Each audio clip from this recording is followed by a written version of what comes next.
And welcome back. While Democrats came up short in the presidential race and lost their majority in the Senate, House Democrats actually added seats, just barely missing retaking the chamber. Democrats netted 2 seats, leaving Republicans with a historically narrow majority. The gains for Democrats were on the strength of some tight races in California. In the state's 13th district in the San Joaquin Valley, Democrat Adam Gray defeated incumbent John Duarte by just 187 votes out of more than 200,000 cast.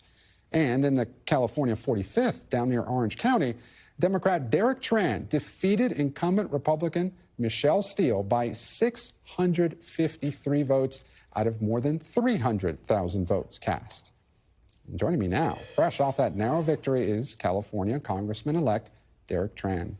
Congressman-elect, thank you so much for joining us. You know, as we said, Democrats netted 2 seats in the House, and you're responsible for one of those gains. Democrats fell short in a lot of places, but not in your district. How do you explain that? Hi, Gabe. Thanks for having me. You know, this race was always about having the right candidate with the right profile, wanting to give back and serve the community. This is a majority minority district. We have about 40% AA NHPI out here in this district, with the Vietnamese community comprising 17% of that. I am the son of Vietnamese refugees, first generation here, and so honored and proud to be the member-elect to serve this district. And we've heard from some California Democrats that Vice President Harris really wasn't much of a help in their districts. What do you think? You know, it's my district's not a battleground district, and it's totally understandable why the vice president has to focus on those areas and those districts that she needs to focus on.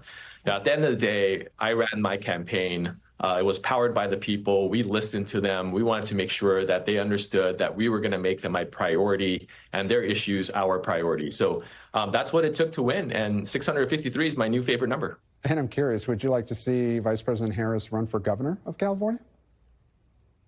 I would like to see the VP do what's right for her. I am so excited about being able to go to DC and serve and really just focused on giving back to my community.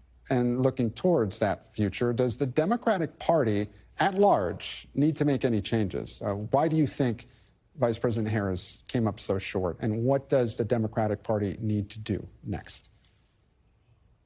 Look, I think, Gabe, at the end of the day, you know, there is some soul searching we as Democrats have to do. And I intend to be part of that discussion. I intend to help them understand why I was successful in my race, just like Adam in his race that was recently called. And, you know, we got to look to the future and really learn from our past. And you'll be sworn in just a few weeks and will find yourself in the minority. So what do you expect the job will be like in the minority? You know, being a veteran, I've always been about working with whether you're Republican or a Democrat, it's about getting things done. So when I get to DC, I want to make sure I work across the aisle to accomplish tasks and missions for the people of my district. Well, I want to press you on that. So you say you want to work across the aisle. So what specifically are the areas that you can see working together with Republicans? Well, I think there is an immigration bill that was passed by the Senate not too long ago. That's something that there were Republicans that were backing it. That was something that President Biden is willing to sign. And that's something that the House should take up. Well, the Republicans in the Senate were behind it. Republicans in the House were not. And it was Donald Trump that urged them not to. He won the election. So do you expect them to be very forthcoming on that or willing to budge? You know, I know it's going to be a new makeup with the 119th. I understand that we have President Trump coming back in and Speaker Johnson still there. But I'm hoping that with the new class in Congress, that we're going to be able to work with each other to get things done again. So this Congress, Republicans struggle to pass bills to keep the government from shutting down, only passing them with Democratic support. So with Donald Trump in the White House, should Democrats continue to help Speaker Johnson, or will you let them fail? You know, the Democrats are going to do what we've always done, which is to make sure that the interests of the people is at the forefront of what we do and what we protect. So whatever it's going to take to make sure that we take care of the American people, we're going to do.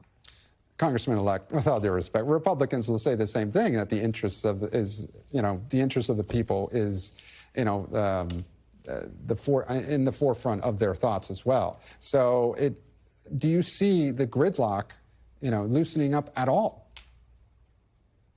Look, I see that they have control of the House. I see that they have control of the Senate, and now they have the presidency. So if they can't pass a budget, that is on them. Okay.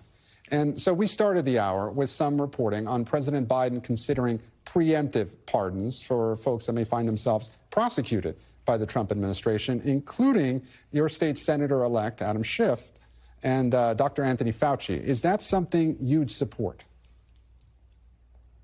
I think when it comes to what may happen and in speculating these things, I'm not prepared to answer one way or the other. But I do know that, Adam Schiff has dedicated his life to making sure that democracy and freedom is protected. And no president should go after that. If offered, would you encourage Senator-elect Schiff to accept the pardon or reject it? I do not have the senator-elect's ear, but, I think he's going to do what's best for him and his family and his constituents. Congressman-elect Derek Tran, thank you so much for joining us, and congratulations on your victory. Thank you. Thanks for watching. Stay updated about breaking news and top stories on the NBC News app or follow us on social media.